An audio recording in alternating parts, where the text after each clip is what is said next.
ಕ್ಷಣದಿಂದಲೇ ಕೈ ಮುಗಿದ ಕವಿಗೆ ಮಣಿಯದವರು ಯಾರು?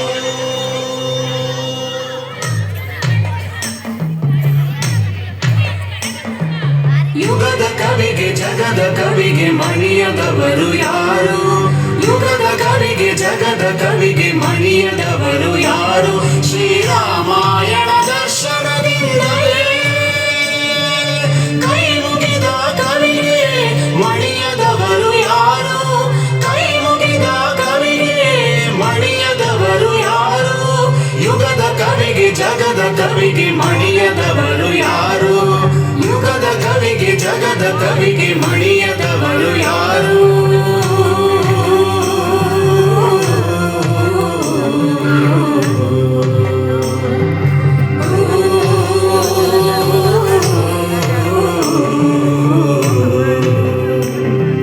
ಮಲೆನಾಡಿನ ಸೌಂದರ್ಯಕ್ಕೆ ಕುಣಿದಾಡಿದ ಕವಿಯ ಜೊತೆಗೆ ಕುಣಿಯದವರು ಯಾರು?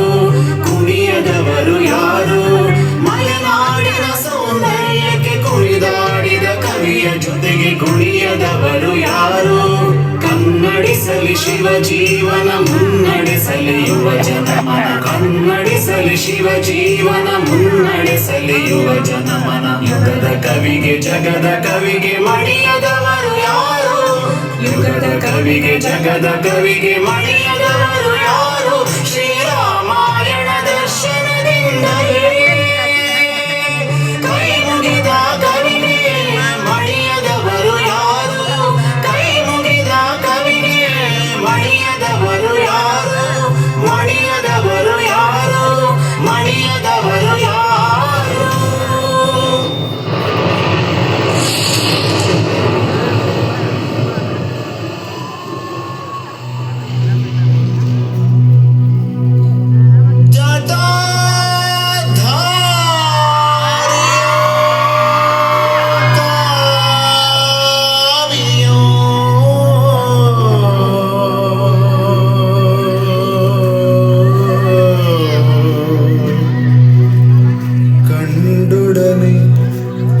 ಕಂಡೊಡನೆ ಮನಕ್ಕೆ ನೆಮ್ಮದಿಯಾಗಿ,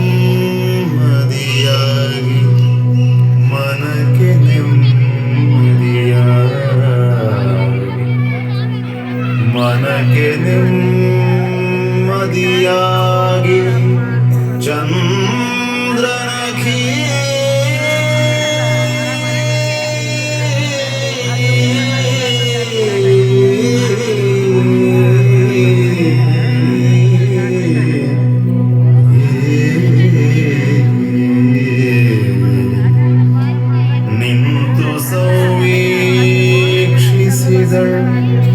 ನಿಂತು ಸೌವೀಕ್ಷಿಸಿದಳು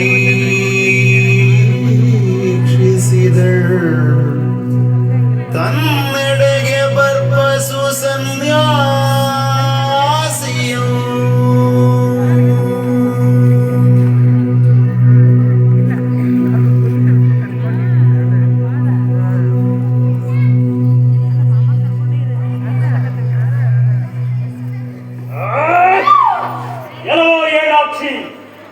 ನಿನ್ನಂತವಳನ್ನು ವಂಚಿಸುವುದು ಸರಿಯಲ್ಲ.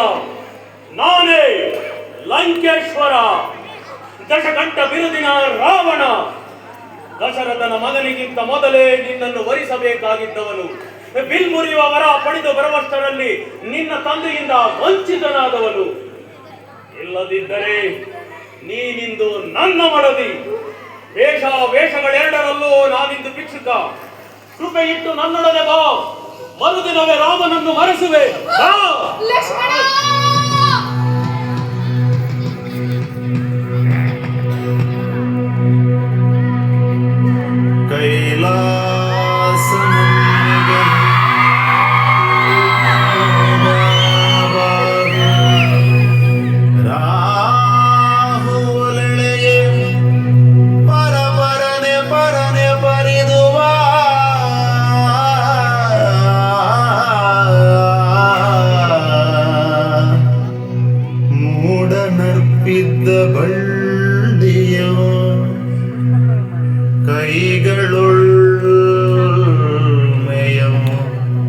കൈകളുമേയം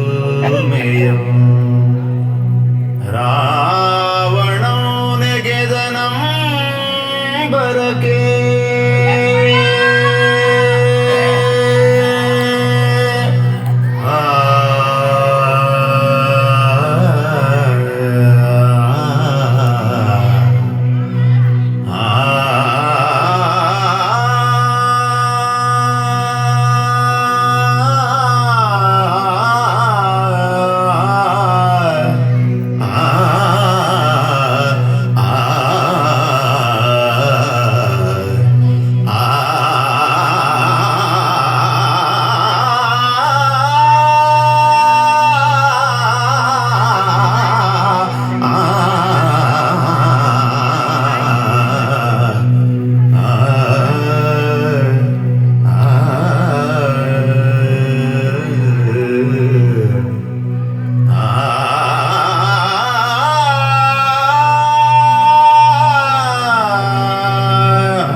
ಸೀತಾನ್ವೇಷಣೆಗೆ ಮುಂದಾದ ದಾಸರಥಿಗಳು ಶಬರಿಗಾದರೂ ಅತಿಥಿಗಳು ಸುಗ್ರೀವಾನರ ಸಹತಂಡದೊಳಗೂಡಿ ಹನುಮನೋಪಾದಿಯಲ್ಲಿ ಲಂಕೆಯ ಹೊಳಹೊಕ್ಕರು. ಇದೋ ರಾಮರಾವಣನ ಯುದ್ಧ ಸಂಚಿತವಾಯಿತು.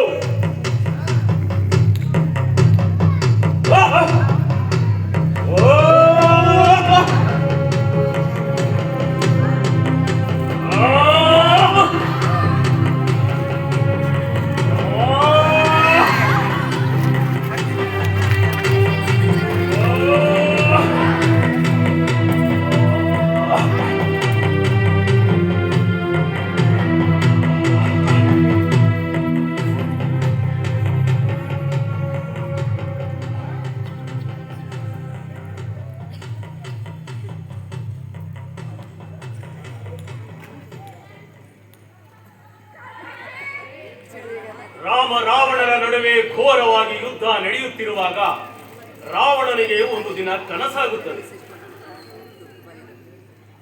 ರಾಮ ಅವನೆದುರು ನಿಲ್ಲುತ್ತಾನೆ, ಮಧುರ ಧ್ವನಿಯಿಂದ ಕರೆಯುತ್ತಾನೆ.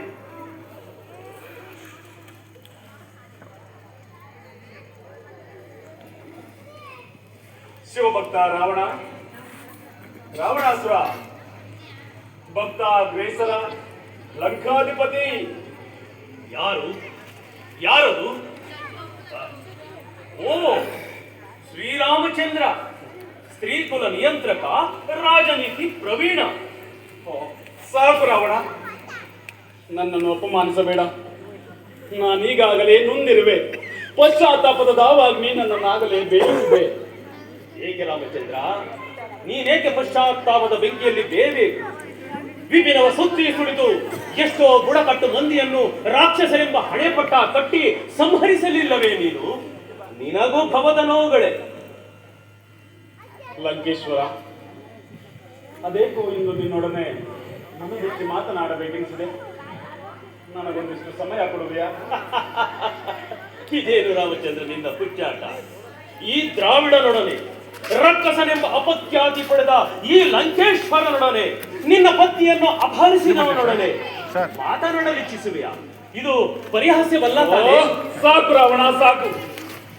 ನಿನ್ನ ಕೋರಂಬಗಳು ನನ್ನ ನಿಲಿಯುತ್ತಿವೆ. ನನ್ನ ಕಾರಣಕ್ಕಾಗಿ ನೋವುಂಡ ಜೀವಿಗಳ ಅಳಲನ್ನು ಅರಿತುಕೊಳ್ಳಲು ಬಂದಿದ್ದನು. ನನ್ನೊಡನೆ ಧನ್ಯ ರಾವಣ, ಧನ್ಯ.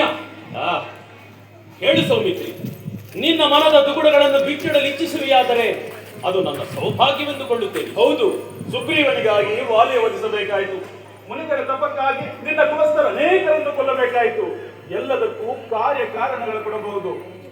ಈ ನೆಲದ ಮಕ್ಕಳನ್ನು ಒಕ್ಕಲೆಬ್ಬಿಸಲು ಬಂದ ಆರ್ಯರ ವಿರುದ್ಧ ಕಿಡಿ ಕಾಡಿದವರನ್ನು ಅಟ್ಟಹಾಸವೆನಿಸಿತು ನಿನಗೆ. ಅತಿಕ್ರಮಣ ಮಾಡಿದವರ ಬಗ್ಗೆ ಅರಿವೇ ಇಲ್ಲ. ಸಾಕು ರಾವಣ, ಸಾಕು. ನೀನಿರಿತದ ಕೋರಮ್ಮಗಳು ನನ್ನನ್ನು ಕೊಲ್ಲುತ್ತಿವೆ. ದಯಮಾಡಿ ನನ್ನ ಆಲಿಸುವೆಯಾ?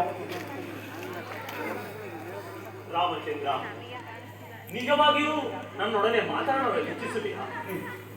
ಎಲ್ಲವೂ ನಿನಗೆ ಪರಿಹಾಸ್ಯವೆನಿಸುತ್ತದೆ ಎಂದು ನನಗೆ ಗೊತ್ತಿದೆ. ಹೌದು, ಎಲ್ಲವೂ ಪರಿಹಾಸ್ಯವೆನಿಸುತ್ತದೆ. ರಾಮಾಯಣದಲ್ಲಿ ಅನ್ಯಾಯಕ್ಕೊಳಗಾದವರು ಹಲವಾರು ಮಂದಿ, ಅದರಲ್ಲಿ ಮಹಾತಾಯಿ ಮಂಥರೆಯೂ ಒಬ್ಬಳು. ಮಹಾತಾಯಿ ಮಂಥರೆ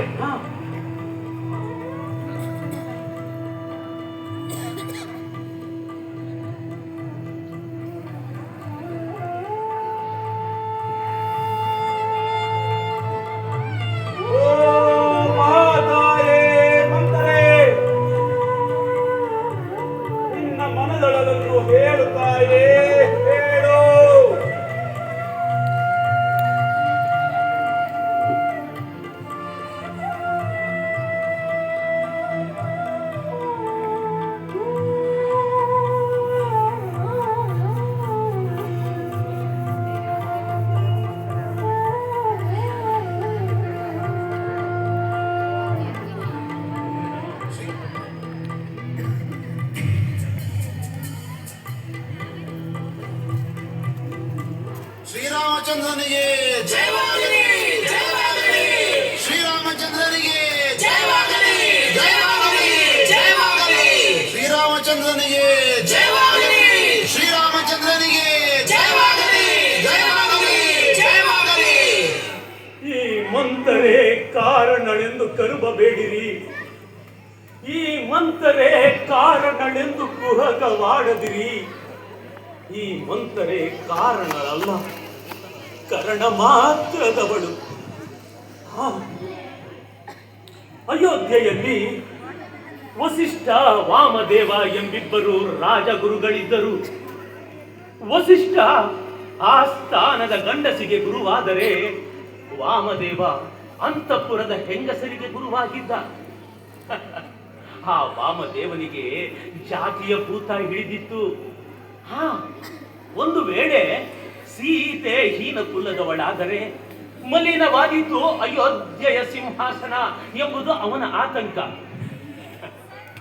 ಭೂಮಿಯಲ್ಲಿ ಹುಟ್ಟಿದ ಭೂಜಾತೆ ಸೀತೆಯ ಜಾತಿ ಯಾವುದು? ಇಷ್ಟಕ್ಕೆ ಸುಮ್ಮನಾಗದ ವಾಮದೇವ ಆಸ್ಥಾನದ ಎಲ್ಲರನ್ನು ಕರೆಸಿದ, ಪಿತೂರಿ ನಡೆಸಿದ, ಈ ಮಂಥರೆಯನ್ನು ದಾಳವಾಗಿಸಿಕೊಂಡ. ಆ ವಿಧಿಯೊಂದಿದೆಯಲ್ಲ, ಅದರ ಕೈಯಲ್ಲಿ ರಾಮ, ಸೀತೆ, ರಾವಣ ಎಲ್ಲರೂ ಸೂತ್ರದ ಬೊಂಬೆಗಳು. ಆ ವಿಧಿಯ ಕೈಯಲ್ಲಿ ಈ ಮಂಥರೆಯೂ ಕೂಡ ಸೂತ್ರದ ಬೊಂಬೆ. ಆ ವಿಧಿಯಾಟ ಪಟ್ಟಾಭಿಷೇಕದ ಹಿಂದಿನ ರಾತ್ರಿ ನನಗೊಂದು ಘೋರವಾದ ಕನಸು ಬಿತ್ತು. ಆ ಕನಸಿನಲ್ಲಿ ಕೈಕೆ ತನ್ನ ಮಗು ಭರತನ ಕೈ ಹಿಡಿದುಕೊಂಡು ವಿಶಾಲವಾದ ಮರುಭೂಮಿಯಲ್ಲಿ ಅಲಿಯುತ್ತಿದ್ದಳು. ಕತ್ತಲೆ ಅವರಿಬ್ಬರನ್ನು ನುಂಗಿತ್ತು. ನಾನು ನೀರಡಿಕೆಯಿಂದ ಶ್ರೀರಾಮಚಂದ್ರನನ್ನು ಕೂಗಿ ಕರೆದೆ. ರಾಮಚಂದ್ರ, ಶ್ರೀರಾಮಚಂದ್ರ ಎಂದು ಕೂಗಿ ಕರೆದೆ. ಅತ್ತು ನೆಲದ ಮೇಲೆ ಒದ್ದಾಡಿದೆ. ಜೇಡನ ಬಲೆಯೊಳಗೆ ಸಿಕ್ಕಿದ ಹುಳುವಿನಂತಾನೆ.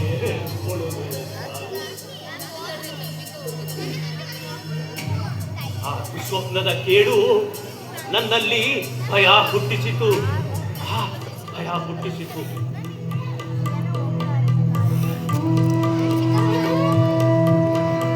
ಅದು ಮಂಗಳ ವಾದ್ಯಗಳ ನಿನಾದ, ಜನಜಂಗುಳಿಗಳ ಮಧ್ಯೆ ಸುಳಿದು ಸುದ್ದಿ ಪಟ್ಟಾಭಿಷೇಕದ ಜಾಡನ್ನು ಹಿಡಿದೆ. ಓ ಕೈಗೆ ಮತಿಹೀನೆ, ನಿರ್ಭಾಗ್ಯೆ, ನಿನ್ನ ಇಂದು ನಿದ್ದೆಯೇ, ಏಳು, ನಿನ್ನ ಹೊಂಗನಸು ಹುಸಿಯಾಯಿತೆ, ಏಳು. ಓ ಭರತ, ಎಲ್ಲಿದ್ದೀಯಾ? ಬೇಗ ಬಾ ಬಾ. ಮಹಾರಾಜ, ನನಗೆ ವರ ಕೊಡು. ನನ್ನ ಮಗ ಭರತನಿಗೆ ಪಟ್ಟ ಕಟ್ಟು. ರಾಮನನ್ನು ಕಾಡಿಗಟ್ಟು.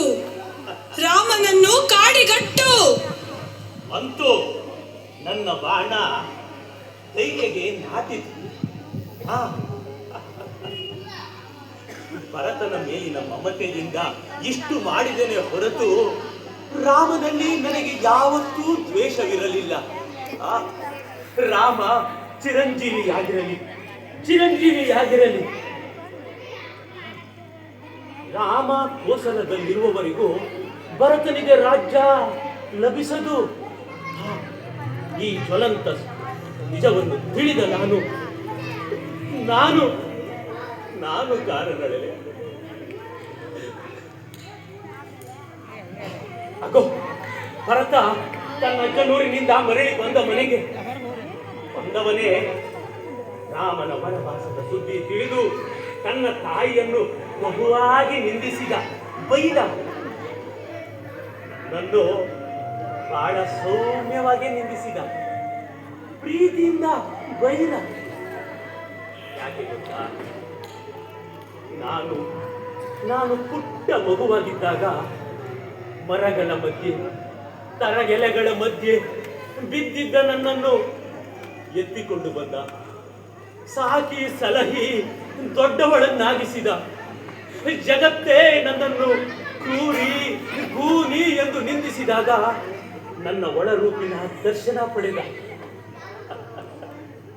ಆ ಮುಕ್ತಿನ ಋಣದಿಂದ ಮುಕ್ತನಾಗುವುದಾದರೂ ಹೇಗೆ ಹೇಳಿ? ರಾಮಚಂದ್ರನ ಪರವಾಗಿ ಅಲ್ಲ, ಭರತನ ಪರವಾಗಿ ನಡೆದುಕೊಂಡದ್ದು ತಪ್ಪೆ. ಹೇಳಿ, ತಪ್ಪೆ?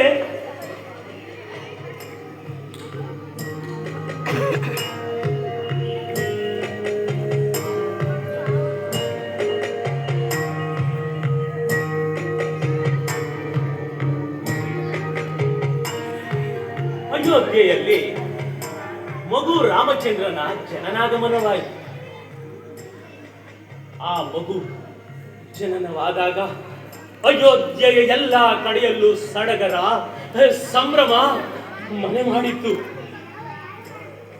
ಆ ಮಗು ರಾಮಚಂದ್ರ ಬೆಳೆಯುತ್ತಾ ಬಾಲ ಚಂದ್ರನಂತ. ಆ ಮಗು ಒಂದು ದಿನ ಆಕಾಶದಲ್ಲಿರುವ ಚಂದ್ರನೇ ಬೇಕೆಂದು ಹಠ ಮಾಡಿದ, ಹೊಳತೊಡಗಿದ. ಎಲ್ಲರೂ ಸಂತೈಸಿದರು, ಮಂದಿ ಮಾಧ್ಯದರೆಲ್ಲರೂ ಸಂತೈಸಿದರು. ಯಾರು ಸಫಲರಾಗಲೇ ಇಲ್ಲ. ಆ ಮಗುವಿನ ಅಳು ನನ್ನ ಹೃದಯಾಂತರಾಳದಲ್ಲಿ ನೋವಿನ ಬುಗ್ಗೆಯಾಯಿತು. ಏನು ಮಾಡುವುದು? ಈ ಗೂನು ಬೆನ್ನಿನವಳಾದ ನಾನು ಆ ಬಾನಿನಲ್ಲಿರುವ ಚಂದಿರನನ್ನು ತಂದುಕೊಡಲು ಸಾಧ್ಯವೇ? ಅದು ಆಗದ ಮಾತು. ತನ್ನ ಶೃಂಗಾರದ ಕೆಲಸವನ್ನು ಮುಗಿಸಿ ಕೈಗೆ ಕನ್ನಡಿಯನ್ನು ಎನ್ನ ಕೈಗಿಟ್ಟಿದ್ದರು. ಆ ಕನ್ನಡಿಯೊಳಗಿಂದ ಮಗುವಿಗೆ ಬಾನಿನಲ್ಲಿರುವ ಚಂದಿರನನ್ನು ತೋರಿಸಿದೆ. ಆಗ ಮಗು ಅಳು ನಿಂತಿತು. ಆ ಉಪ್ಪಿನ ಋಣದಿಂದ ನಾನು ಮುಕ್ತರಾಗುವುದಾದರೂ ಹೇಗೆ? ಹೇಳಿ, ನನಗೆ ರಾಮನಲ್ಲಿ ದ್ವೇಷವೇ? ಹೇಳಿ, ರಾಮನಲ್ಲಿ ನನಗೆ ದ್ವೇಷವೇ?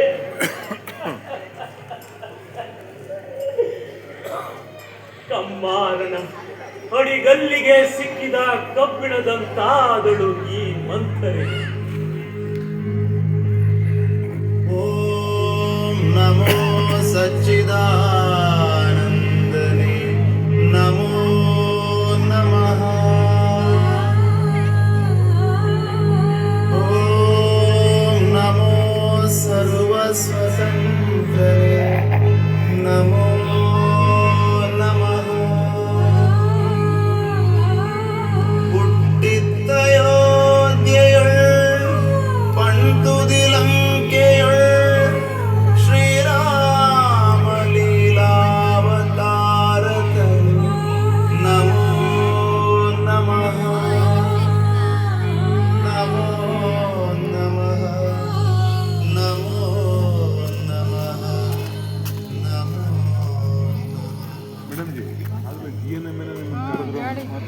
ಮಂತರೆ ಮಮತೆಯ ಸುಳಿ ನನಗೆ ಅರಿವಾಗಿದೆ. ಅದೆಂತಹ ನೋವಿನ ಸುಳಿಯಲ್ಲಿ ಸುತ್ತಿ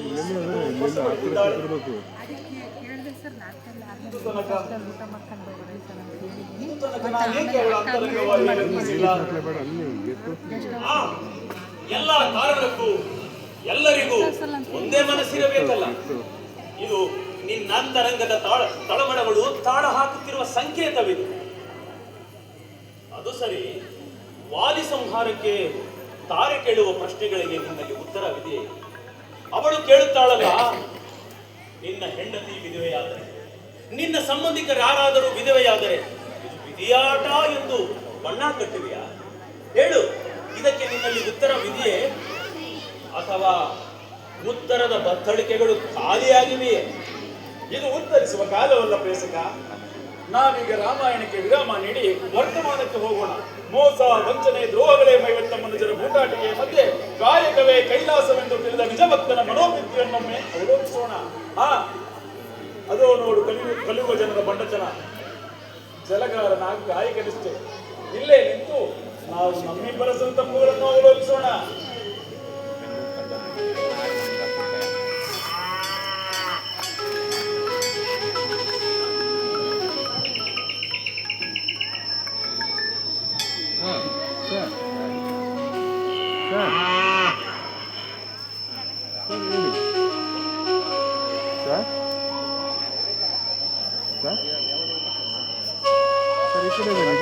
ಬರ್ಬೇಕು ಸರ್.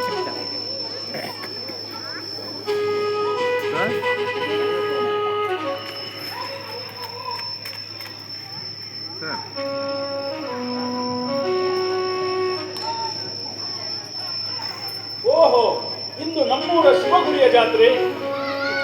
ನನಗೇಕೆ ಶಿವಗುಡಿಯ ಜಾತ್ರೆ? ಜೋಯಿಸರು ದೇಗುಲದ ಬಳಿಯನ್ನು ಸೇರಿಸರು. ಕರ್ಮವಾರಾಧನೆ, ಸೇವೆಯೇ ಪೂಜೆ. ನನ್ನ ಭಾಗಕ್ಕೆ ಹೊರಗೆಯೇ ಆರತಿ. ಗುಡಿಸುವುದೇ ನನ್ನ ದೇವರ ಪೂಜೆ, ಗುಡಿಸುವುದೇ ನನ್ನ ದೇವರ ಪೂಜೆ. ನಿನ್ನೆ ದೇಗುಲದ ಬಳಿ ಹೋದನ್ನ ಚಂದನ ಕೊಯ್ದೆಂದು ನೋಕಿದರು. ಶಿವಗುಡಿಯ ಶಿವನು ಜೋಯಿಸರ ಶಿವನಂತೆ. ಶಿವನು ನನ್ನ ಶಿವ ಈ ಕೊಳಕ ಕಸದೊಳಗಿನನು. ನನ್ನ ಶಿವ ಈ ಮಣ್ಣಿನೊಳಗನು. ಕಪ್ಪುರದೊಳಿಲ್ಲ, ಮಂಗಳಾರತಿಯೊಳಿಲ್ಲ, ಹೂಗಳಲಿಲ್ಲ. ಯಾವಡಿಯೊಳಾನಿಹನು ಅವನಲ್ಲಿಯೇ ಇದ್ದನು. ಎನ್ನದೆಯೇ ದೇಗುಲ, ಎನ್ನುಳ್ಳೇದೇ ಪೂಜೆ.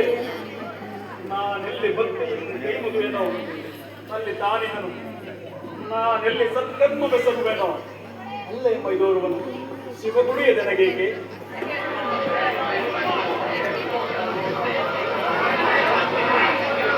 ಶಿವನ ಕಾಣಲು ನೀವು ಗುಡಿಗೆ ಹೋಗುವಿರಿ.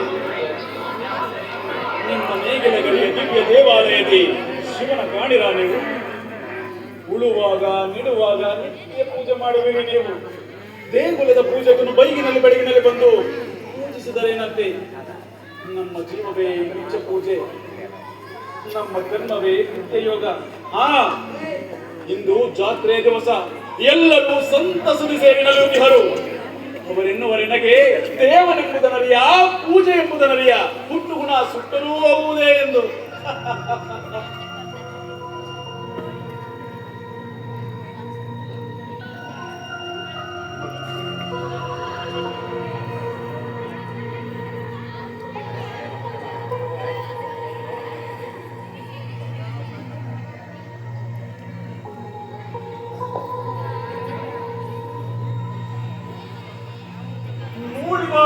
ಚಂದ್ರನೇ ಬಾಳು ಸವಿಯೆಂಬುದನ್ನು ಜಗಕ್ಕೆಲ್ಲ ಕಾಣುತ್ತಾನೆ.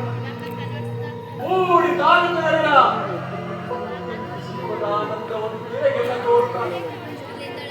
ನಮ್ಮ ಬಾಯಿಗೂ ಬರಿಯ ಮಾಹಿಯಲ್ಲ, ನಮ್ಮ ಕರ್ಮವೂ ಬರಿಯ ಕೆಲಸಲ್ಲ. ತೊಳಗುದಿ ಹದುಕಿಗಳೇ, ಬಾಳ ಕಿರುಗೆಲಸವಿದು. ಜಲಗಾರು ಬೆಸುಗುವೆ ಕಿರುಗೆಲಸವಿದು. ನಿಮ್ಮ ಕಾಂತಿಗಿಂತಲೂ ಚಿರ, ನಿಮ್ಮ ಕಾಂತಿಗಿಂತಲೂ ಚಿರ. ಗುಡಿಯೊಳಗಿರಲು ದೇವಾ, ದೇವಾ ಗುಡಿಯೊಳಗಿರಲು ದೇವಾ. ಒಡೆಯನಾರಿ ಜಗವ ಕಾವ ಕಾವ, ಒಡೆಯನಾರಿ ಜಗವ ಕಾವ. ವಿಗ್ರಹದೊಳಿರ ರಾಮ,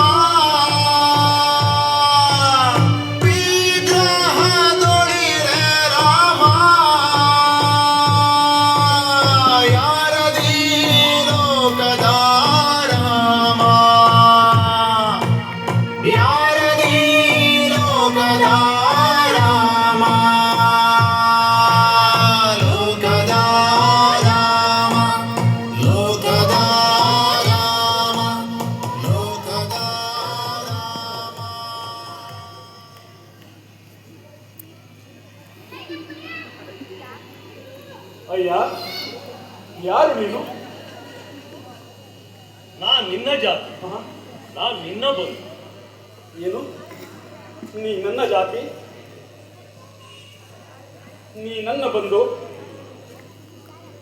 ಅಯ್ಯ, ಊರ ಜಲಗಾರನು ನಾನು.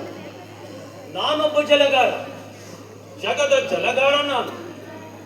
ಶಿವನೆಂದು ಕರೆಬರುವೆ.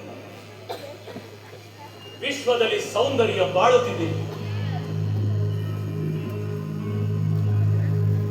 ತೊಳಗುತಿಹ ಚುಕ್ಕಿಗಳು ಬೆಳಗುತಿಹ ಚಂದಿರನು ದಿನ ದಿನವು ತಳತಳಿಸಿ ಬಾಂದಳದಿ ಸುತ್ತುತಿಹ ದಿನಮಣಿಯು ಹೋರ್ಗರೆವ ಕಡಲುಗಳು ತಿಳಿಯಾಗಿ ಹರಿಯುವ ಹೊಳೆಗಳು ಮೆರೆಯುವ ಅರಣ್ಯಗಳು ಮೆರೆಯುವ ಅರಣ್ಯಗಳು ಮೆರೆಯುವ ಎಲ್ಲವೂ ಎಲ್ಲವೂ ಜಲಗಾರನೊಬ್ಬನಿಗೆ ಋಣಿಯಾಗಿ ಬಾಡುತ್ತಿರುವುದು. ರುದ್ರರೆಂಬರೆನ್ನ, ಶಿವನೆಂಬರೆನ್ನ, ಏಸುವರು ಅಂಜುವರು ಜಲಗಾರನೆನಲು. ಹೇ ದೇವ, ನಿನ್ನ ನಾ ಶಿವನೆಂದು ನಂಬುವುದೆಂತು? ಹಾ, ರಜತಗಿರಿ ಒಡೆಯನಾಗಿದೆಯಂತೆ, ಕೈಲಾಸ ಪತಿಯಂತೆ, ಮಕುಟದಲ್ಲಿ ಹಿಮಕರಣ ಕೊಟ್ಟಿರುವ ಶಶಿಧರನು ನೀನಂತೆ, ಜಡೆಯೊಡವೆ ಗಂಗೆ ಆಗಿಗಳಂತೆ, ಕೊರಳಿನಲ್ಲಿ ಹಾವುಗಳ ಕಟ್ಟಂತೆ, ಮನೆಯಲ್ಲಿ ಉರುಗಟ್ಟುಳ್ಳನೆ ಮುಕ್ಕಣ್ಣನಂತೆ, ಗಿರಿಜಾರಮ್ಮನಂತೆ, ವಿಷಕಂಠನು ನೀನಂತೆ, ಜಗದ ಜಲಗಾರ ನನ್ನೆಂದು ಇಂದಿಗೆ ನನ್ನ ಸೋದರನೇ, ಬಾಂಧವನೇ. ವಿದ್ಯವಳರ ಕವಡು ಬಣ್ಣನೆ ನಮ್ಮದಿರಿ ಸೋದರನೇ. ಕುರುಡನಾದವ ನೀ ನನ್ನ ಬಣ್ಣಿಸುವ ತೆರದಿ. ಪಂಡಿತರು ಬಂಡೀಪರು ಕಲ್ಪನೆ ಶಿವನ. ನನ್ನ ನಿಜ ರೂಪವನ್ನು ನೋಡದವರೆಲ್ಲ ಹೇಸುವರು, ಹೆದರಿ ಹಿಂಗಿಡುವರು. ನನ್ನ ನಿಜ ರೂಪದ ಕರ್ಮದಲ್ಲಿ ಬೂದಿಕೊಂಡು ನಿನ್ನೊಬ್ಬನಲ್ಲದಿನ್ನಾರ ನಾ ಕಾಣಿ. ಚಂದ್ರನಿಲ್ಲದೆ, ಗಂಗೆ ಇಲ್ಲದೆ, ಜನಿವಾರ ಬೂದಿಗಳಿಲ್ಲದೆಯೇ ಶಿವಗುಡಿಗೆ ಸೇರಿಸಲು ಶಿವನಾದ ನನ್ನನ್ನೇ. ಆದ್ದರಿಂದ ನಿಜ ಶಿವನು ಜಲಗಾರ ಶಿವನು. ಶಿವಗುಡಿಯ ಪೀಠದಲ್ಲಿ ಎಂದೆಂದಿಗೂ ಇರುವುದಿಲ್ಲ. ಹೇ ದೇವ, ನೀನು ಮತ್ತೆ ಬಿರುವೆ. ಬೀದಿ ಗುಡಿಸುವ ಬಡವನೆದೆಯಲ್ಲಿ ನಾನಿರುವೆ. ಉಳುತ್ತಿರುವ ಒಕ್ಕಲಿಗ ನಡೆಯಲ್ಲಿ ನಾನಿರುವೆ. ಎಲ್ಲಿ ಹೊಲೆಯನ್ನು ತನ್ನ ಕಾರ್ಯದಲ್ಲಿ ತೊಡಗಿರನು ನಾನವನ ಪಕ್ಕದಲ್ಲಿರುವೆ. ಕುಂಟರನು, ಕುರುಡರನು, ದೀನರನು, ಅನಾಥರನ್ನು ಕೈ ಹಿಡಿದು ಹೊರೆಯುವೆಡೆ ನಾನಿರುವೆ. ಆ ನನ್ನ ಭಕ್ತರಿಗೆ ನನ್ನ ನಿಜ ರೂಪವನ್ನು ಮೈ ತೋರಿಸಲಹುವೆನು. ಅದಕ್ಕಾಗಿ ಕಲ್ಪನೆಯ ರೂಪವನ್ನು ತೆಗೆದೊಗೆದು ಬಂದೆನು. ನೋಡಲ್ಲಿ, ಚಂದ್ರನ ಬಿಸಿಡೆಹನು ಗಗನಕ್ಕೆ, ಗಂಗೆಯನ್ನು ಹೆಸೆದೆಹನು ಹಿಮಗಿರಿಗೆ, ಹಾವುಗಳ ತಾಳ ಕಟ್ಟೆಹನು, ಹಣೆಗಣ್ಣ ಅಂಚೆಹನು ಬೇಸರ ಹರಿಲುಗಳಿಗೆ, ಭಯಂಕರ ಮಸಣದಿ ಬಿದ್ದುವುದು ಜೋಯಿಸಲು ಹಚ್ಚಿದ ಎನ್ನ ಮೈಭೂತಿ. ಚಟ್ಟಗಳು ಕಟ್ಟುತ್ತಿದೆ ಅವರೆನಗೆ ತೊಡಿಸಿದ ಯಜ್ಞೋಪವೀತ. ಅವರಿತ್ತ ಪೊರಕೆ ಎಂಬದ ಶೂಲ ಕುಡಿಸುತ್ತಿದೆ ಬ್ರಹ್ಮಗಳ ಬೀದಿಯನ್ನು. ಶಾಸ್ತ್ರಿಗಳು ಶಿವಗಿತ್ತ ದಾನಗಳು ತೊಲಗೆ ಉಳಿಯುವೆನು ಜಗದ ಜಲಗ. ಊರ ತೋಟಿಯು ನೀನು, ಜಗದ ತೋಟಿಯು ನಾನು. ಬಾ ಎನ್ನ ಸೋದರನೇ, ನಿನ್ನದೇ ಶಿವಭಕ್ತ, ನೀನೇ ಶಿವಭಕ್ತ. ಶಿವ ನೀನು, ಶಿವ ನೀನು. ನಾನು ಶಿವ, ಶಿವ ನಾನು, ನಾನು ಶಿವ. ಆಹಾ,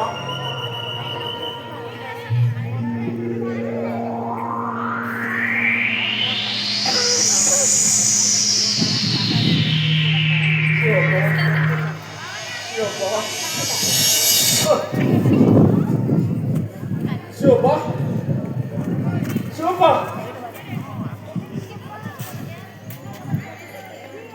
ಆಹಾ. ಕರ್ಮಕಾಲದ ಅಂತ್ಯದವರೆಗೆ ಒಂದು ದಿನದ ಜಾತ್ರೆ. ಕರ್ಮಕಾಲದ ಅಂತ್ಯದ ಅಂತ್ಯದವರೆಗೆ ಒಂದು ದಿನದ ಜಾತ್ರೆ, ಅದಕ್ಕಾಗಿ ಯುಗ ಯುಗಗಳ ಯಾತ್ರೆ. ಶಿವನ ಶಿವನ ಗುಡಿಯೊಳಗರಸುವರಲ್ಲ, ಶಿವನ ಗುಡಿಯೊಳಗರಸುವರಲ್ಲ, ನಾನು ಈ ಗುಡಿಯೊಳಗವನ ಅರಸುವೆನು, ಅವನ ಅರಸುವೆನು, ಶಿವನ ಅರಸುವೆನು. ಕರ್ಮಕಾಲದ ಅಂತ್ಯದವರೆಗೆ ಒಂದು ದಿನದ ಜಾತ್ರೆ, ಕರ್ಮಕಾಲದ ಅಂತ್ಯದವರೆಗೆ ಒಂದು ದಿನದ ಜಾತ್ರೆ.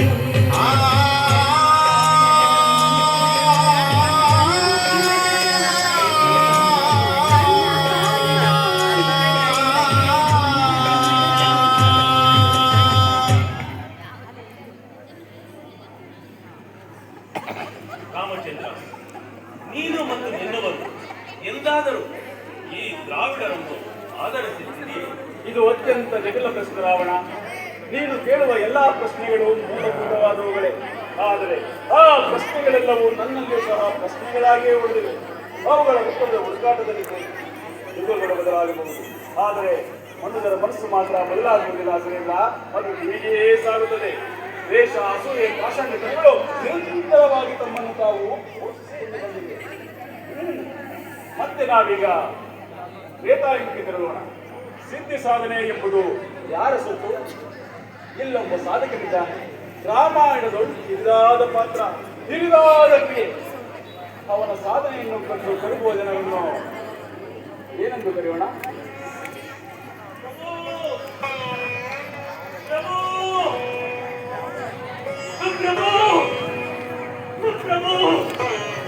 ಶ್ರೀರಾಮಚಂದ್ರನ್ ಪ್ರಭು, ಶ್ರೀರಾಮಚಂದ್ರನ್ ಪ್ರಭು, ಪ್ರಭು ಶ್ರೀರಾಮಚಂದ್ರನ್ ಅಪರಿಸನೆನ್ನ ಕಂದನನ್, ಅಕೃತ ವಿಕೃತಾಯನ್, ಅಪಾರ ಜೀವಿತನ್, ಪಂಚವತ್ಸನೆನ್ನ ಕಂದನನ್, ಆವ ಕಥದಿಂದಿತ್ತು ರಾಮ ರಾಜ್ಯವು ನುಡಿದು ಯವರಾಜ್ಯಕ್ಕೆ ಒಯ್ದದನ್.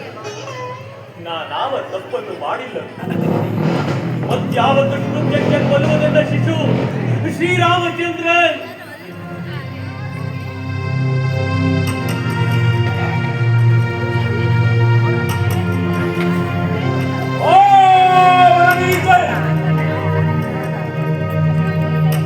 ಯಮನೆಂಬ ವೈವಸ್ವತನ್, ಶೂದ್ರನಂ ಶಂಭೂಕ ಬೆಸರಾಂತನಂ, ಋಷಿವೇಷದ ಪಾಷಂಡಿಯಂ. ನಿಜೋತ್ತಮ, ಬಾಲನಂ ಕೊಂಡೈದ ಕಾಲನ ಕಾಲಿಸುವೆನು. ತಪ್ಪು ಅವನದಾಗಿರಲಿ, ಆದುರ ಅಪರಾಧಂ ಅವನದಿಂದಾಲೋಚನೆ. ನೀನೇನಾದರೂ ಪೂಜಂಬೈದರೆ ಅಂತದ್ದು ರಾಮಚಂದ್ರ, ಅಂತದ್ದು ಶೂದ್ರನು ತಪಂಗೈಯುವ ಅಧರ್ಮಕ್ಕೆ, ವರ್ಣಾಶ್ರಮ ಧರ್ಮ ದುರ್ನರಿಯ ಪಾಪಕ್ಕೆ ನಿನ್ನ ಬಾಲ ಪ್ರಜೆಯವರಿವನ್ ಬಲಿಯಾದ ಪಾವಗಿದು ತೀರ್ಥನ್. ಈ ವರ್ಣ ಗರ್ಭಾಂದಂಗೆ, ಈ ಜಾತಿ ಮೂಡಂಗೆ ಎಂತೋ ಬುದ್ಧಿಗಲ್ಪೆ. ಶಂಭೂಕನ್ ಮಹಾಯೋಗಿ, ತಪಸ್ವಿಯ ತಿರಸ್ಕೃತಿಗೆ ಮಣಿದ ಧರ್ಮಂ ತಂದು ನೀತನ ಮುದ್ದು ಕಂದನ್ಗೆ. ನನ್ನ ರಾಜ್ಯದೊಳ ಕಾಲ ಬಿಟ್ಟು ನನ್ನ ತಪ್ಪನೆ ತಿಳಿಯಲಾರದಿದ್ದಲ್ಲಿ ಹರಿಯಿಂದ ಮೆನ್ನನ್ ಬಹಿರಂಗಮ ಶಂಭೂಕ ಯೋಗಿಯನ್ನೆನ್ನಿಸ್ತಿರ್ತ. ಸೋಮಿ ಜನ್ಮ ಶಂಭೂಕವಿನವ ನಡೆವಮ್ಮ ಎಡೆಗೆ ಓಡವಂ ಅಧರ್ಮಂ. ರಾಮರಾಜ್ಯದೊಳ ಅಧರ್ಮವೇ ಮೃತ್ಯು, ಅಧರ್ಮ ಸಂಹಾರವೇ ಮೃತ್ಯು ವಿಜಯಂ.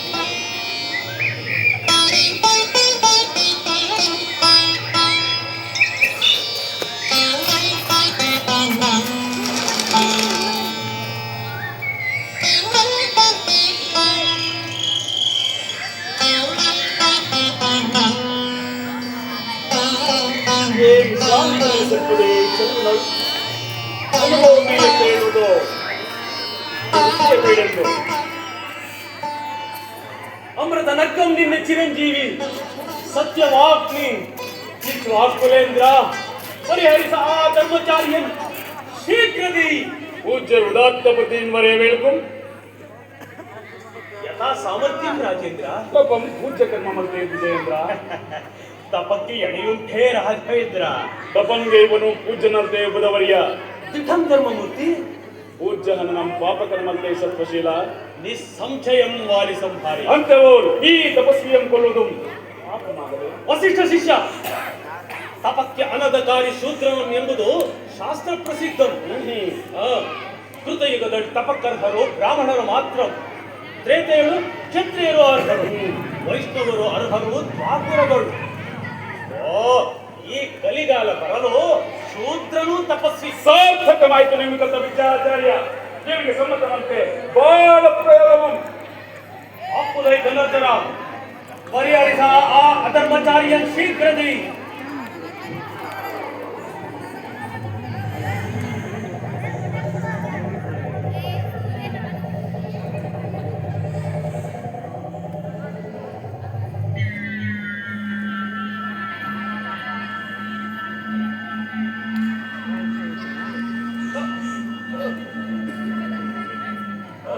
ಅದೇನಾಚಾರ್ಯ? ರಾಮಚಂದ್ರ, ನೀನಿಟ್ಟ ಬ್ರಹ್ಮಾಸ್ತ್ರಂ ಆಯಿತೆ ನಿಷ್ಫಲಂ. ಬ್ರಹ್ಮಾಸ್ತ್ರಮ ಪದೇ ನಿಷ್ಫಲಂ. ಈಗಲೇ ಸಫಲಮಾಕು.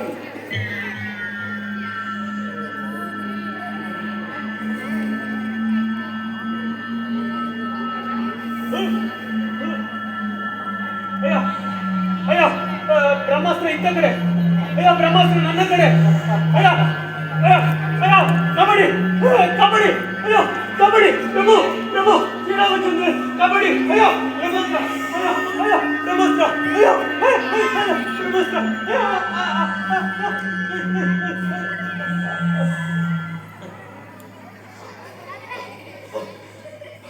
ಪ್ರಭು ಪ್ರಭು ಪ್ರಭು ಪ್ರಭು.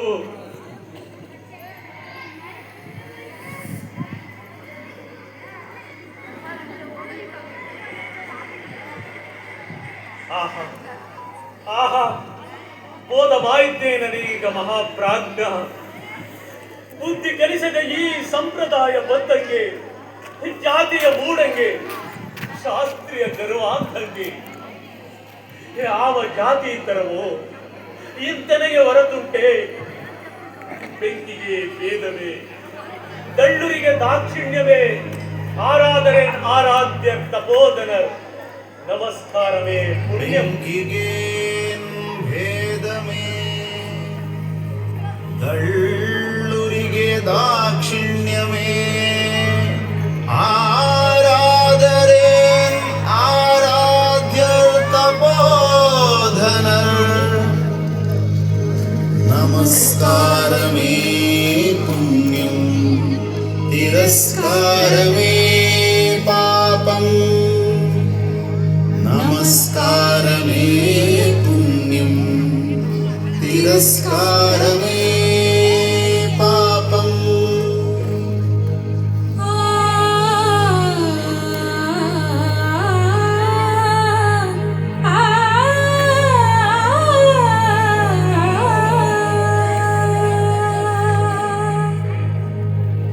ನಮಸ್ಕಾರಮೇ ಪುಣ್ಯಂ, ತಿರಸ್ಕಾರಮೇ ಪಾಪಂ. ನಮಸ್ಕಾರಮೇ ಪುಣ್ಯಂ, ತಿರಸ್ಕಾರಮೇ ಪಾಪಂ. ರಾವಣ, ಕಲಿಕೆ ಎಂಬುದು ಯಾರ ಆಸ್ತಿ? ಸಾಧಕನ ಆಸ್ತಿಯಲ್ಲವೇ ಅದು? ಶಂಭೂಕ ಸಾಧಿಸಿದ್ದು ತಪ್ಪೆ. ನಾನು ಅವನಿಗೆ ಅಭಯವಿತ್ತದು ಎನ್ನ ತಪ್ಪೆ. ಶರಣು ಹೋದೆನ ಶಂಭೂಕ ಶಾಸ್ತ್ರಿ. ನಿನ್ನ ಮಾತಿಗೆ ಎದುರಾಡುವುದುಂಟೇ ರಾಮಚಂದ್ರ?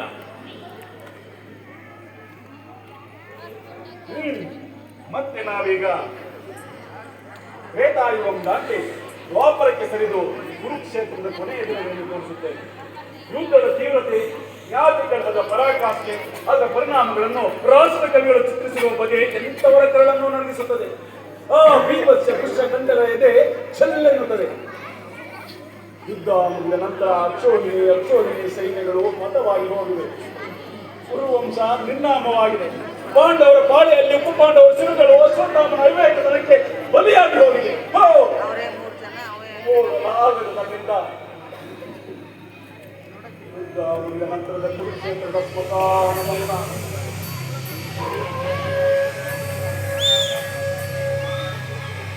ಕೂಡಲೆಯಿಂದ ಕೊಚ್ಚಬಹುದಾದಂತಹ ರಾಶಿ ರಾಶಿ ಕತ್ತಲು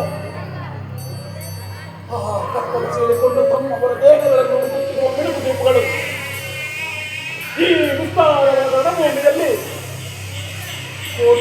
ಕೋಟಿ ಯೋಧರ ಶವಗಳು, ಆನೆ, ಕುದುರೆ, ತೇರುಗಳು ಮುದ್ದೆ ಮುದ್ದೆ ಆಗಿ ಅಸ್ತವ್ಯಸ್ತವಾಗಿಬಿಟ್ಟಿವೆ.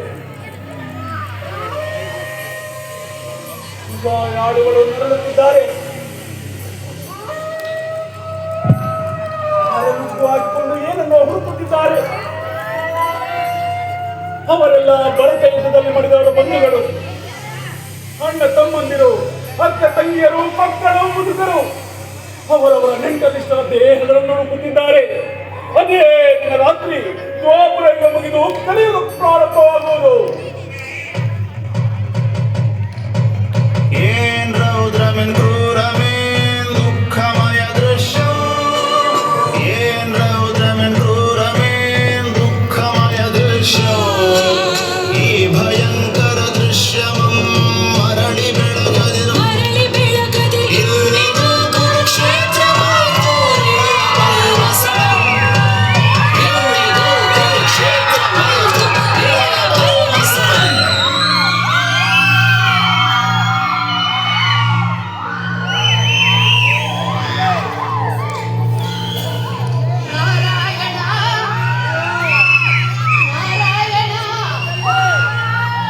ಎಲ್ಲಿದೆಯಪ್ಪ? ಇಷ್ಟೊಂದು ಕತ್ತಲೆ ತುಂಬಿರುವ ಬಯಲಿನಲ್ಲಿ ನನ್ನ ನಾರಾಯಣನನ್ನು ಹುಡುಕಿಕೊಳ್ಳುವವರು ಯಾರು? ನಾರಾಯಣ, ಅಯ್ಯೋ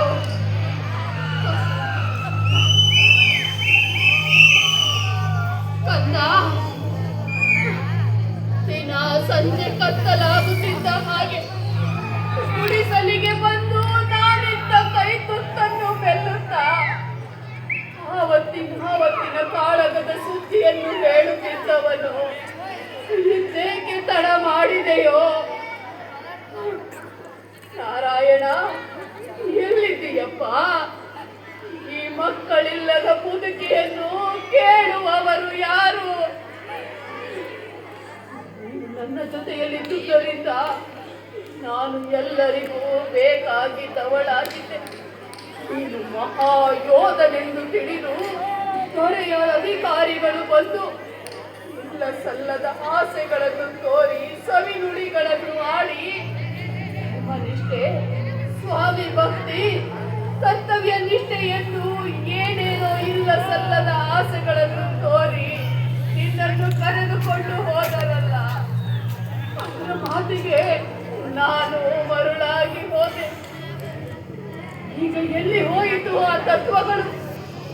ಎಲ್ಲಿ ಹೋಯಿತು ಆ ಧರ್ಮಾಭಿಮಾನಗಳು, ದೊರೆಯ ಅಧಿಕಾರಿಗಳು? ಎಲ್ಲವೂ ಬರಿಯ ಸುಳ್ಳು ಮಾತುಗಳಲ್ಲವೇ? ಇದವರು ತಿಳಿಯದವರಿಗೆ ಬೀಸುವ ಮೋಸದ ಬಲೆಯಲ್ಲವೇ ಆ ಎಲ್ಲ ಮಾತುಗಳು?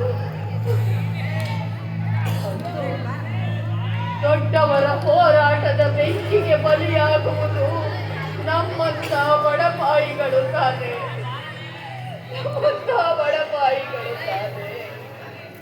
ನಾರಾಯಣ,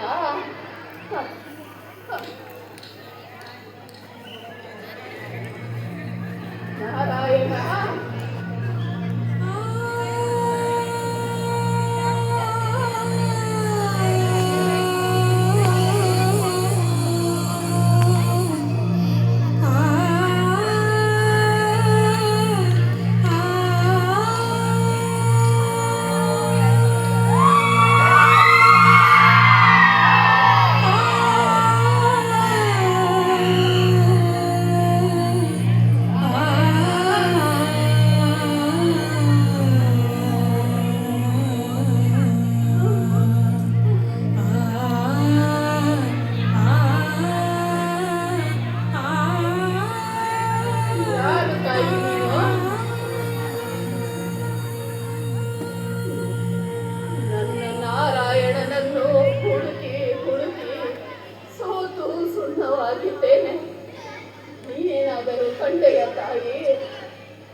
ಗಾಯತ್ರಿ,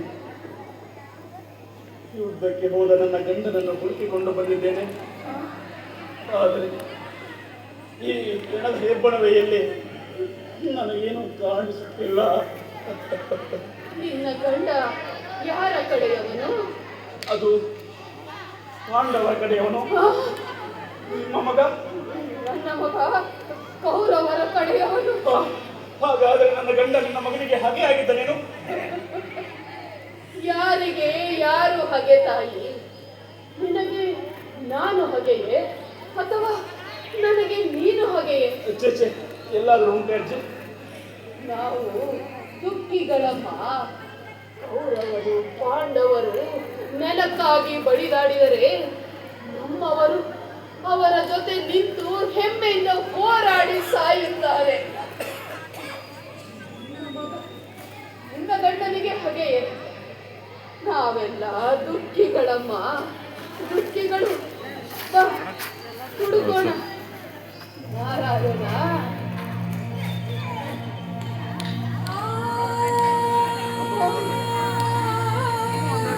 ನಾರಾಯಣ,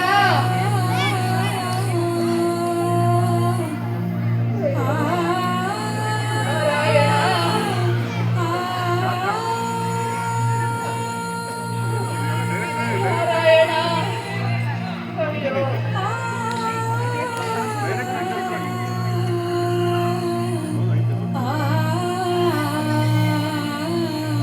ಅಯ್ಯೋ, ಇಲ್ಲಿ ನೋಡಕ್ಕೆ ಈ ಪಾಪಿ ನನ್ನ ಗಂಡನನ್ನು ತಿಳಿದುಕೊಂಡಿದ್ದಾನೆ. ಅಯ್ಯೋ, ನಾನೇನು ಮಾಡಲಿ? ಅಯ್ಯೋ, ಅಯ್ಯಯ್ಯೋ! ಅಯ್ಯೋ, ನನ್ನ ಮಗನನ್ನು ನಿನ್ನ ಗಂಡನೇ ಹಿರಿದು ಕೊಂದಿದ್ದಾನೆ. ಈ ಪಾಂಡವರು ಹಾಳಾಗಿ ಹೋಗಲಿ. ಆ ಕೌರವರು ಹಾಳಾಗಿ ಹೋಗಲಿ. ಈ ಪಾಂಡವರು ಕೌರವರು ಹಾಳಾಗಿ ಹೋಗಲಿ. ಈ ಪಾಂಡವರು ಕೌರವರು ಹಾಳಾಗಿ ಹೋಗಲಿ. ಅಯ್ಯೋ, ಹಾಳಾಗಿ ಹೋಗಲಿ, ಹಾಳಾಗಿ ಹೋಗಲಿ. ಹಾಳಾಗಿ ಹೋಗಲಿ.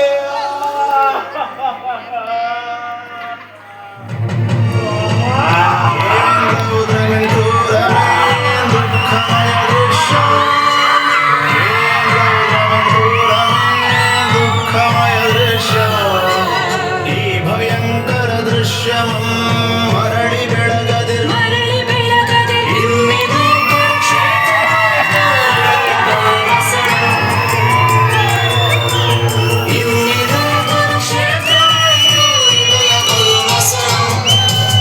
ಇದಯ ಬಲ್ಮಸಣ.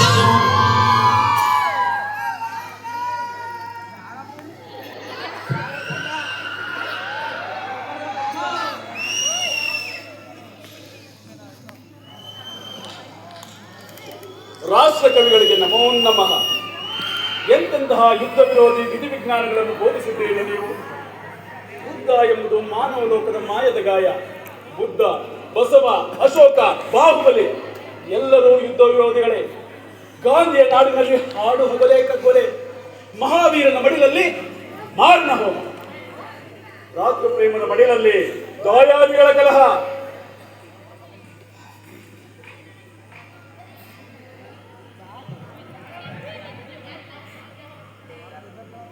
ರಾವಣ ಮತ್ತೆ ನಿನ್ನ ಯೋಚನೆ ಬಂದು ನಿನಗಾದ ಸ್ವಪ್ನವನ್ನು ನೀನೇ ಅರಿವು.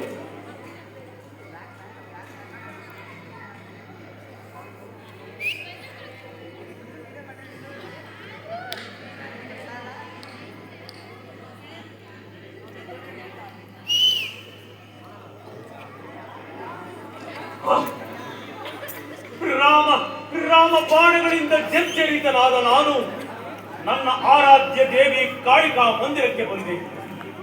ನನ್ನ ಆರಾಧ್ಯ ದೇವಿ ಕಾಳಿಕಾ ಮಂದಿರಕ್ಕೆ ಬಂದೆ. ದೇವಿಯನ್ನು ಭಜಿಸಿದೆ. ಆಕೆ ಪ್ರತ್ಯಕ್ಷಳಾಗಲಿಲ್ಲ. ದುಗುಡನಾದೆ, ಆಕ್ರಂದನಗೈದೆ. ಏಕೆ ತಾಯಿ, ಏಕೆ ಈ ಹಣ್ಣು ಹಂಪಲುಗಳ ಬಲಿ ಸಾಲದಾದರೆ ಹೇಳು, ದಶಾನನ ಶಿರೆಗಳನ್ನೇ ಒಂದೊಂದಾಗಿ ಕಡಿದು ನಿನಗೆ ಸಮರ್ಪಿಸುವೆ. ಒಲಿದು ಬಾ ತಾಯಿ, ಒಲಿದು ಬಾ.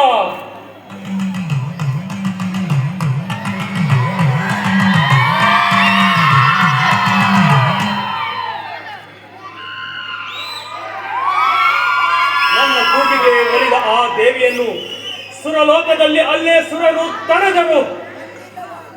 ತಾಯೇ, ನೀನು ರಾವಣನ ಕರೆಗೆ ಹೋಗಡದಿರು. ಕೇಳಿದ್ದನ್ನು ಇಲ್ಲವೆನ್ನದೆ ದಯಪಾಲಿಸುವಳು ನೀನು. ಅವನು ಕೇಳಿದ ಕೂಡಲೇ ಕೊಟ್ಟು ಬಿಡುವ ಅದು ಇಡೀ ಸುರಲೋಕವನ್ನೇ ಸೂರೆಗೊಳ್ಳುತ್ತದೆ. ಬೇಡ ತಾಯಿ, ಬೇಡ. ನಿಲ್ಲು ತಾಯಿ, ನಿಲ್ಲು. ಬೇಡ ತಾಯಿ, ಬೇಡ. ನಿಲ್ಲು ತಾಯಿ, ನಿಲ್ಲು.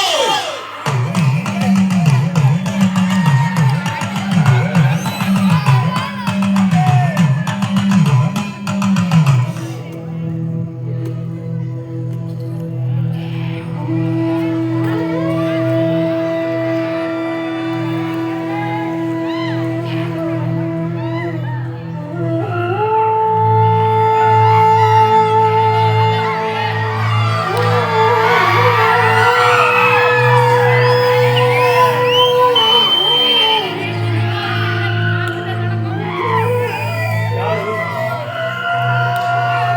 ಯಾರದು? ಧಾನ್ಯ ಮಾಲಿಕೆ ಪ್ರಿಯೆ, ಕೋಪವೇ ಅಥವಾ ಪ್ರಿಯೆ ಎನ್ನುವುದು ನಿನಗೆ ಆಗದೆ? ಹೋ, ನನಗೇನೋ ಭ್ರಾಂತಿ. ಜಾಗೃತ ವ್ಯವಸ್ಥೆಗೆ ಬರುವುದಕ್ಕೆ ಮುಂಚೆ ನಿನ್ನನ್ನು ಚಿತೆಯಲ್ಲಿ ಉರಿಸಿದಂತೆ ಭಾಸವಾಗುತ್ತಿದೆ. ಆ ಸೀಮೆ ಯಾವುದು? ಲಂಕೆಯೇ?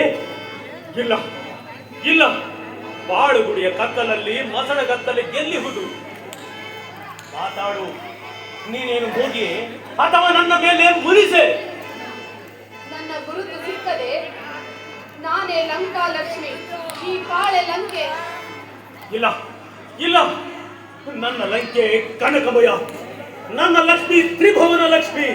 ಹೌದು, ಸುಕೃತಿಗಳಿಗೆ ನಾನು ಲಕ್ಷ್ಮಿ, ಪಾಪಿಗಳಿಗೆ ಅಲಕ್ಷ್ಮಿ. ನಿನ್ನ ಅಂದಿನ ಲಕ್ಷ್ಮಿ, ಅಂದಿನ ಲಂಕೆ ಈಗಿಲ್ಲ. ಎಲ್ಲವೂ ಕಳೆದು ಹೋದ ಕನಸು. ನಿನ್ನ ಲಂಕಾ ಲಕ್ಷ್ಮಿಯ ದುಸ್ಥಿತಿಯನ್ನು ನೋಡು.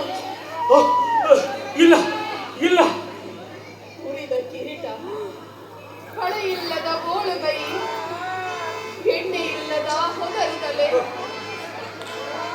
ಕಾಯಗೊಂಡು ರಕ್ತ ಸುರಿಯುತ್ತಿರುವ ದೇಹ.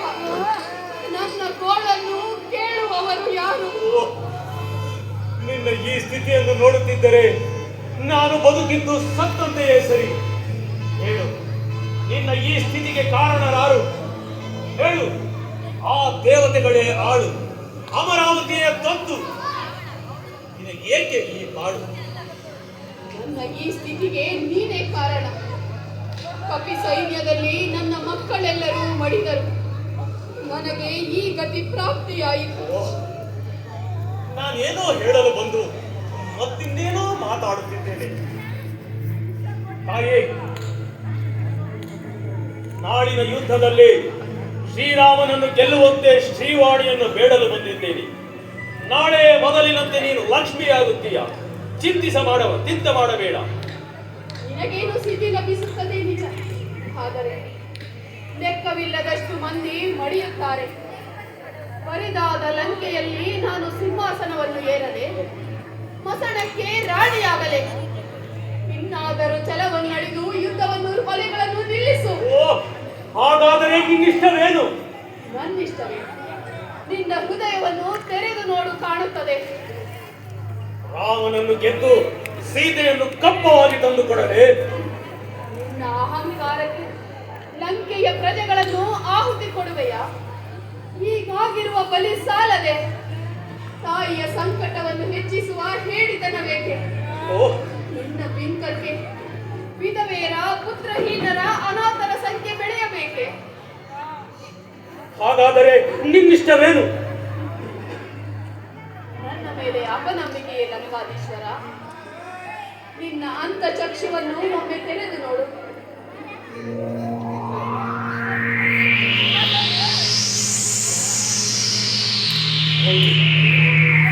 ಹೌದು, ಹುಕ್ಕಿ ಹರಿಯುವ ಮಹಾನದಿ, ಆ ಬೋರ್ಗರೆಯುತ್ತಿರುವ ಮಹಾಪ್ರವಾಹದಲ್ಲಿ ನಾನು, ಸಹೋದರ ಕುಂಭಕರ್ಣ ಇಬ್ಬರು ಮಕ್ಕಳು ನೀರಿನಲ್ಲಿ ಕೊಚ್ಚಿ ಹೋಗುತ್ತಿದ್ದೇವೆ.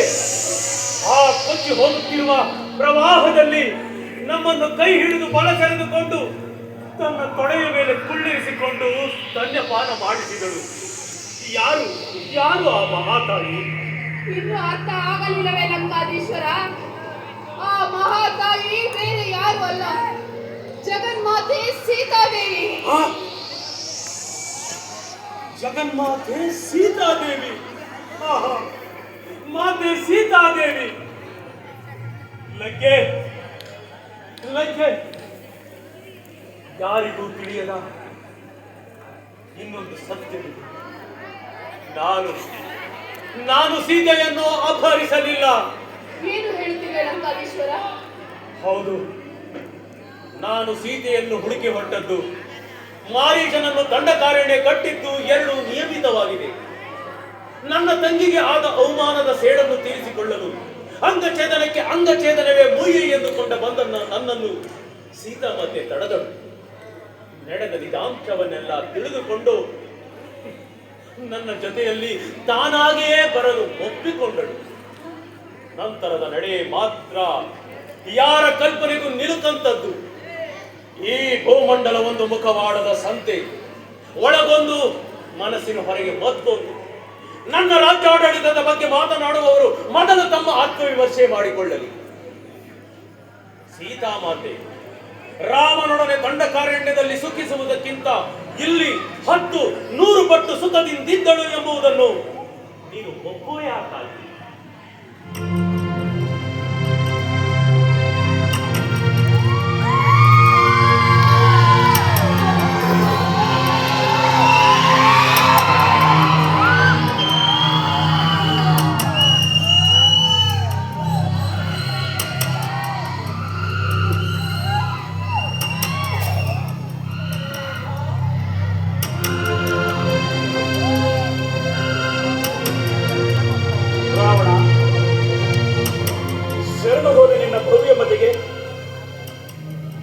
ಸೀತಾ, ನೀನೆಂತಹ ಸದ್ಗುಣಿ, ನಾನು ನಿತ್ಯ ನಾರಕಿ. ಇದೋ ಲಂಕೇಶ್ವರ, ನಾನು ಹೊರಟಿದ್ದೇನೆ. ನಾಳಿನ ಯುದ್ಧದಲ್ಲಿ ಮುಖಾಮುಖಿಯಾಗೋಣ.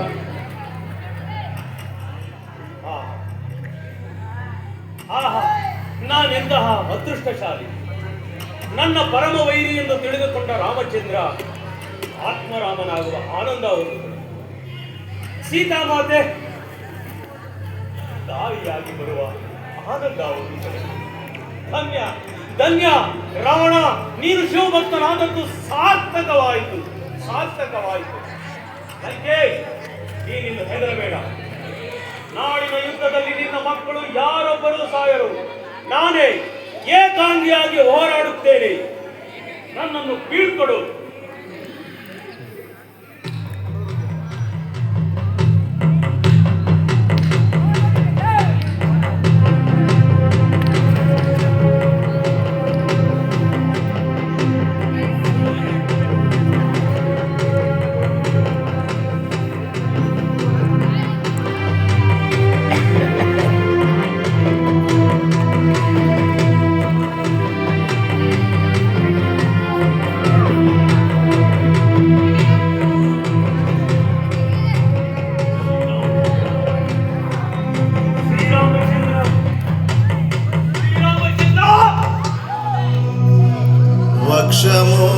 ವಕ್ಷಮೋಕರಿಸಿದುದೆ ತಡೋ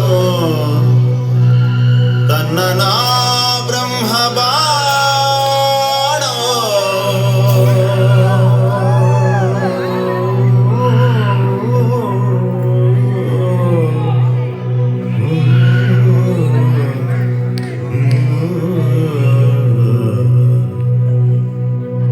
ತನ್ನನಾ ಬ್ರಹ್ಮ